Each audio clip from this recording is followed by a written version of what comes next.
Hey everybody, you're watching A Physio Named Jonah. That's this guy.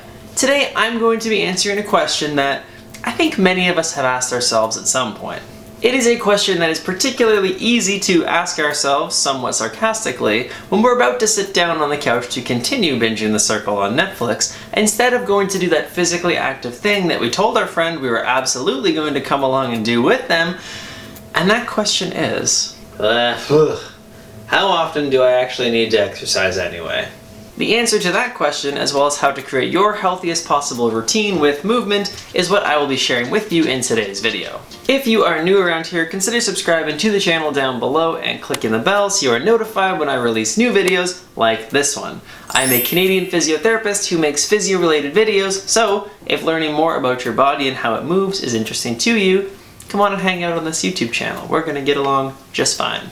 Ozzy apparently wants to sit on my lap today, so he's gonna hang out with us for a bit and we'll see how long that lasts. Now, I do have some very specific numbers to share with you guys today, which may come as a bit of surprise when it comes to exercise, because often exercise guidelines can be pretty gray and vague. There's not gonna be much today that's gray and vague though, because we are gonna be giving you some cold, hard data, baby. These numbers and figures come from recently released guidelines here in Canada that were developed by our government in association with universities in Canada as well as our Exercise Physiology Society. What this means is that they were developed with research and by people whose opinions on exercise and movement I have a very high opinion of. I've linked full downloadable versions of the guidelines down below, but I'll also be including screenshots in throughout the video so you can see them that way as well. First up, how often or how much do we actually need to exercise in a week? Well, the answer is pretty specific. It's 150 minutes per week of moderate to vigorous physical activity. Moderate to vigorous physical activity can also be thought of as exercise that gets you breathing a little heavier or sweating more than you would if you were sitting or doing a very light activity like gentle walking. Alright, there it is, 150 minutes, good talk, see you guys later. We're gonna go play some Nintendo. Oh, we're not done. So you're getting 150 minutes of exercise per week. Fantastic. There's still 9,930 other minutes in the week that we have to think about. This is kind of the purpose of these new guidelines were brought up for in the first place. How much exercise we're doing in a week is no longer really the right question that we should be asking ourselves. There are so many other things that we have to consider. Now, exercise is great, but often we think of exercise as just going to the gym. If I need 150 minutes per week, I'll spend 150 minutes at the gym and I'm done. And that's just not the end of the story. We need to be asking ourselves more each week about how much movement in general we're getting, as well as how much we're sleeping. One of the things that I really like about these new movement guidelines is that they're holistic. It's not just about 150 minutes of exercise, it's also about how much movement in general, as well as how much sleep we are getting. These are the things that we need to consider when we're thinking about how often we need to exercise or how much movement we need to get in a week.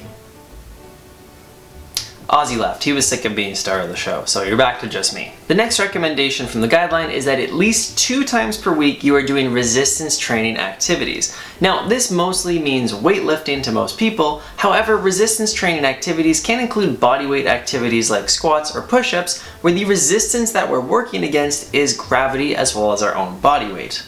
There's also a recommendation of multiple hours of light activity each and every day. This is where the guidelines really started to pique my interest as a physiotherapist, because we're talking about routine movements, and recommending something for multiple hours every single day as best practice, that's a lot. But it shows how important it is for us to get up and get moving, even if it's just a little bit throughout the day. Light activities just mean things like standing, walking, cleaning, pretty much anything that gets us up and out of our seats moving during the day. One of the important things about this light activity is not that the light activity itself is going to be massively increasing our fitness or our strength. No, it's just that it's breaking up periods of time where our bodies aren't doing anything. Which is a perfect segue to the limits on sedentary time, which are recommended to keep below 8 hours a day. That means keeping the time that you are sitting in one place not being active to less than 8 hours each and every day. There's also a recommended limit of no more than 3 hours of recreational screen time each and every day, while we are also going to be breaking up those prolonged bouts of sitting as often as we can. I know this may sound like it's not the biggest or craziest thing in the world, but this is a massive step in the right direction for someone if they are completely new to incorporating movement into their life.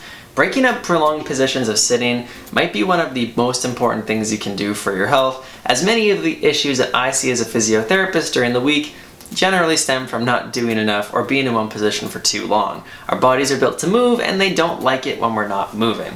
I do recognize that this can be difficult to implement if you have a sedentary job like desk work, but this is where being creative with ways to get up and move around during the day, possibly looking into a sit-to-stand desk as well, can be really helpful.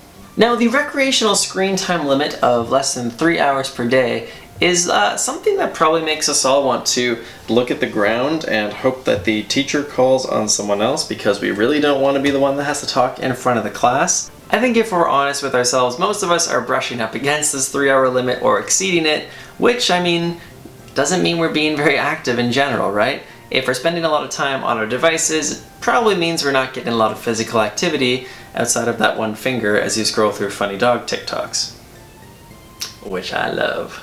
Last but not least, let's talk about sleeping as part of our healthy routine, where we should be getting 7 to 9 hours of sleep most nights with a consistent time of going to bed and waking up in the morning, which includes weekends. Yeah, couldn't just make it easy, could we? There's been a lot of research done in recent history on sleep and sleep hygiene, which has helped us to understand a lot more of what makes a good sleep routine.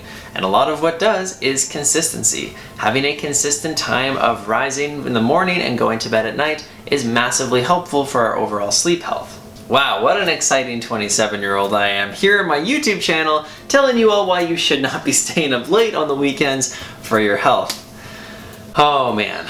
I want to say, if the 10-year-old version of me, who was staying up late during the week playing Pokemon Sapphire on his Game Boy Advance SP without his mom knowing because he would go under the blankets, could see me now, he would feel more betrayed than the time that his little brother deleted his save file in Pokemon Crystal right when he was about to beat the Elite Four. Deep scars, man. Deep scars.